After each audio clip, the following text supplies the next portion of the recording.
It looks like we're live now. Okay, perfect. So good evening, everyone. My name is Sean House. I'm a planner here with the City of Brantford. We're here tonight because we've received an application to amend the zoning bylaw for 501 Shellard Lane. This meeting is being streamed on YouTube and will be available for viewing afterward.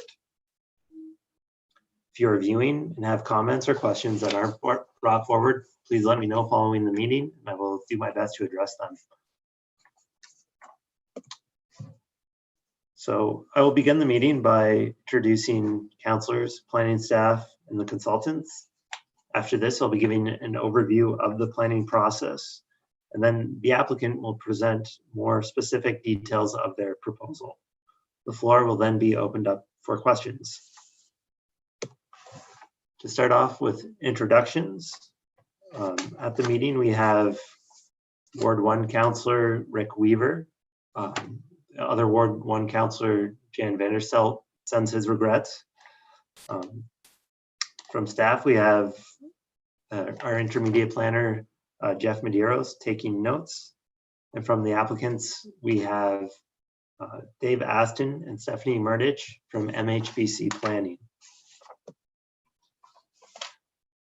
So this application to amend the zoning bylaw is to facilitate the development of the lands for single detached dwellings at 501 Shellard Lane. Specifically, the applicant is seeking to remove the requirement that specifies a 0.6 meter side yard must be adjacent to a 1.2 meter side yard for the R1D10 zone. The amendment would affect the lots shaded in red shown on this slide. The applicant will speak to this further. This zoning bylaw amendment is required by the Planning Act. Okay. All right. Just some technical difficulties we're trying to work out here.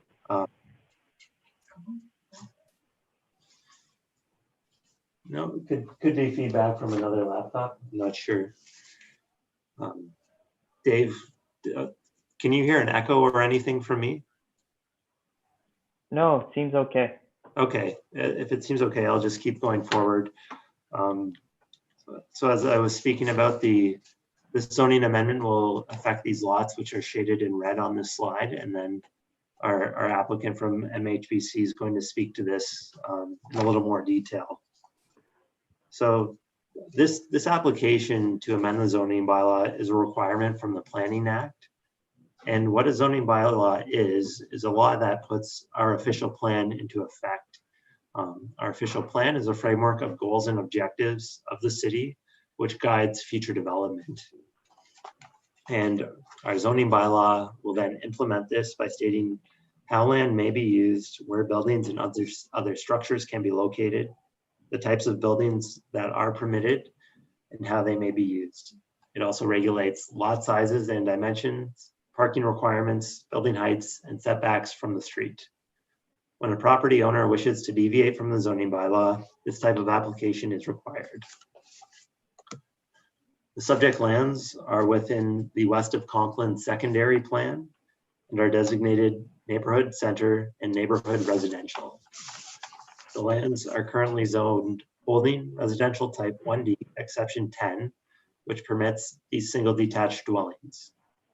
It is this zone that the applicants are seeking to amend by removing the side yard requirement. So to wrap up, this is only the first meeting for this proposal. The next meeting will be the statutory meeting, public meeting, which is required by the Planning Act, and will be presented to the Committee of the Whole virtually on November 10th. So a notice for this meeting is going to be sent out to all property owners within 120 meters later this week. It will also be advertised by a sign posted by the applicant on the site. So with that, I'm going to pass things over now to the applicant, MHBC, to go over their proposal. Dave, I'm just going to stop sharing my screen and you can go ahead and share your presentation. Sure. And so can everyone see that okay? No, No, I can't see it yet, Dave. Okay, hold on.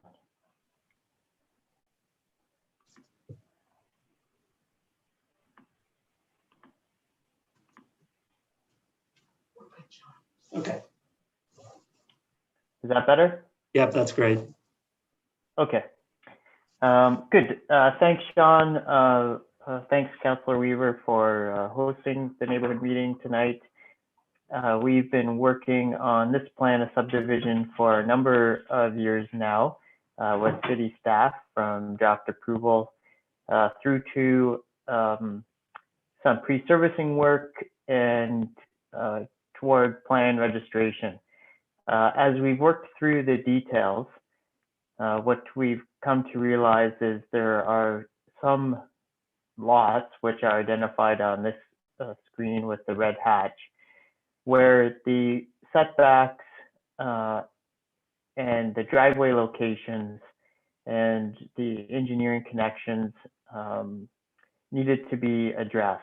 So we worked through identifying certain lots where we're requesting that the setback, interior yard setback for the units be reduced to 0.6 meters on either side of a building. And so I'll explain that a little bit more with the following slide. But I wanted to just use this slide to point out the plan's developing in two phases. This is the units in the first phase where we are dealing with the zoning bylaw amendment. The zoning bylaw for the Empire lands, which would be, I'll call it to the north here or to the top of the screen, provides for the setbacks that we are requesting. So that bylaw that was approved by council for the Empire plan already has in place the setbacks that we're requesting, and streets Q, P, O, and M, and all the streets to the north actually connect to the Empire plan. So it's just really a technical matter of coordination with the adjacent lands bylaw and some of the details associated with the engineering design. So the existing zoning, as you can see here, would have in this area 0.6 meter setback adjacent to a 1.2 meter setback. And what's being requested is a 0.6 meter setback to a 0.6 meter setback on one side of the house. So this wouldn't be permitted on both sides of the house, just one side of the house. So 0.6 on one side and 1.2 on the other. So what happens in the end is, looking at a few of these in a row, you can see where the 0.6 meter setback is between the homes, but the 1.2 meter setback on the other side actually widens the space between two buildings. So in the end, while there's a shorter dimension or less width between the one side yard, there's a wider side yard to the other side of the buildings, the way we're looking to pair the units and the driveways. This creates the ability for on-street parking as well by looking at the dimensions. So the two blue P's that you see there would be on-street parking spaces, and the dimension that's required there is essentially specifically what's provided. And so if we didn't look to reduce the setbacks, the driveways and the units would be pushed apart just enough that it would constrain on-street parking. So we know that on-street parking is important and we need to provide that. So this actually assists in providing the required on-street parking within the plan of subdivision. And this just is an image of kind of the treatment between the buildings on the 0.6 meter setback. You can see that it still provides a point of access for the utilities as required. And then on the other side, again, there would be more of a larger space. So the area is generally landscaped. And then this is an early photo of homes just constructed. So it doesn't show, any other street tree planting or other type of vegetation. That just gives you an idea of what this would look like under the proposed bylaw. So that's all that we have this evening. As I mentioned, it's really, we look at this as something very technical. All of the engineering design that has been completed for the plan of subdivision it reflects these setbacks. From our discussions with city staff, there's no engineering concerns or issues associated with the proposed setbacks. And again, it's something that has already been considered and designed through with the adjacent plan of subdivision. So Stephanie Murdich is a planner with me. She's been working with Sean and Jeff Medeiros and city engineering staff. So we're here to answer any questions that may come up through the process. Thank you. Great. Thanks for that presentation, Dave. The visuals were really helpful to see how, the houses would be spaced out. Normally we'd open this section of the meeting up to the public for questions. We didn't have anyone registered to participate via Zoom, but there still may be some people on YouTube viewing this. So I'll turn it over to Councillor Rick Weaver if you have any questions about this application. I do. Thank you, Sean. Sean, could you just start off by explaining to the viewing public how the city goes about giving notification for these types of meetings? Yep, absolutely. So for this type of meeting, which is a neighborhood meeting, it's not a requirement of the Planning Act, but it is a practice of the city. We follow similar Planning Act requirements in circulating adjacent property owners of the meeting. So we sent a letter out to all property owners within 120 meters of this site. In addition to that physical mail out, we also advertise on our website through the community counselor or through the community calendar. And we also advertise a neighborhood meeting on the council and committee calendar on our website. Okay, thank you. Welcome. Question about parking. I'm not sure who's going to be best to answer, whether it be Dave or Sean, but so with the movement of the units over, so there's less side yard, we're saying that that's going to actually open up additional parking spots on the street. So have we calculated how many on-street parking spaces there's going to be with this change compared to what it was before?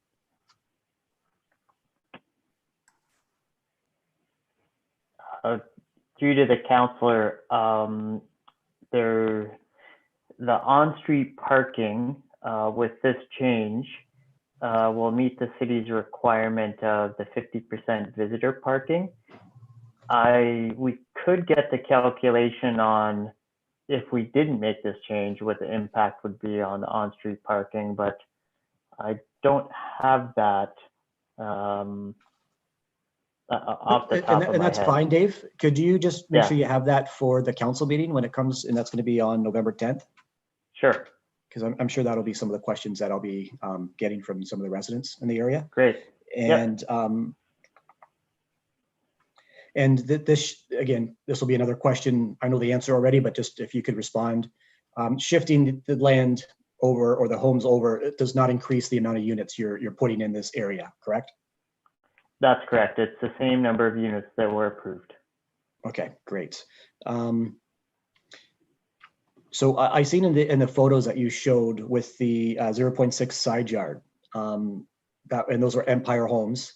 So Empire had put a grass strip down in between. Is that what you're going to be doing as well, or is there some other way you're going to be managing that area? Because it is a small area, and whenever we have small areas like that, whether it be at the back of houses that are joining together, Sometimes yard maintenance can become an issue, whether or not they can fit through there. So is it going to be grass, or is there going to be maybe something else, some river stone or something that's going to be put between here? At this point, it's my understanding it will be grass. I do know, and I have seen where Riverstone has been put in as well. If the grass doesn't always live through there.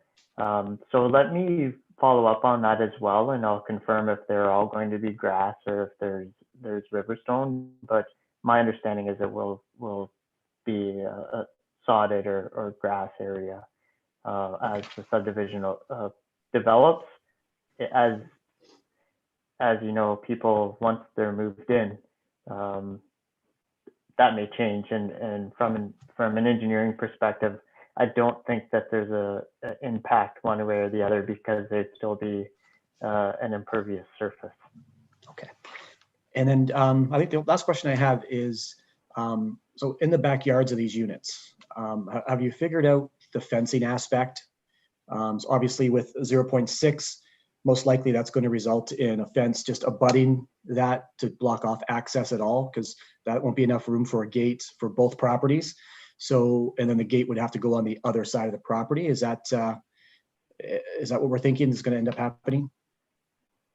Yes, that's how we envision the fencing happening, that it's kind of fenced at the 0.6 meter side, and whether that's at kind of the back of the unit or part way up. I'm going to guess at the back, because you saw the gas service going in and the other services going in. So my guess would be at the back corner, and then the fence and the gates would be on the opposite side, where there's the 2.4 meter separation between the units. Okay. And the city does have some rules around like air conditioners and those sort of things being placed at the side of the house. So are you going to be having air conditioners as part of the sale of the home, or is that going to be something after the residents or the new resident will have to add in? Again, my understanding would be part of the discussion as part of the sale of the home, but we'll get a definitive answer on that. Okay, and I'm just asking because if the developer's not going to have that in place before it gets moved in, we need to just make sure that there's notice provided to the residents to know that they can't start putting things there, because we've had cases where people have done that and we've had to ask them to move them. So that's why I'm asking that question. Okay, good. Okay, I think that's all the questions I have right now, Sean. I'm sure I'll have more at the November 10th meeting, but that's all I have for now. Great. Thank you, Councillor, and thanks for attending this meeting as well. I think it's probably helpful for some of the residents who are interested in this application, just to get their first feel for what's being proposed here. Thanks all the staff for helping out, and the applicants as well for your presentation. As I'd mentioned before, the next meeting for this will be on November 10th to the Committee of the Whole, Community Development. And at that time, the committee will be voting on it, and there'll be an opportunity for any members of the public to speak their opinion at that meeting about this item as well. So with that, I think I'll conclude the meeting. Thanks again for anyone viewing and for everyone who's helped out with this. All right. Thanks. Thanks, Sean. Thanks, Councillor Weaver. Bye.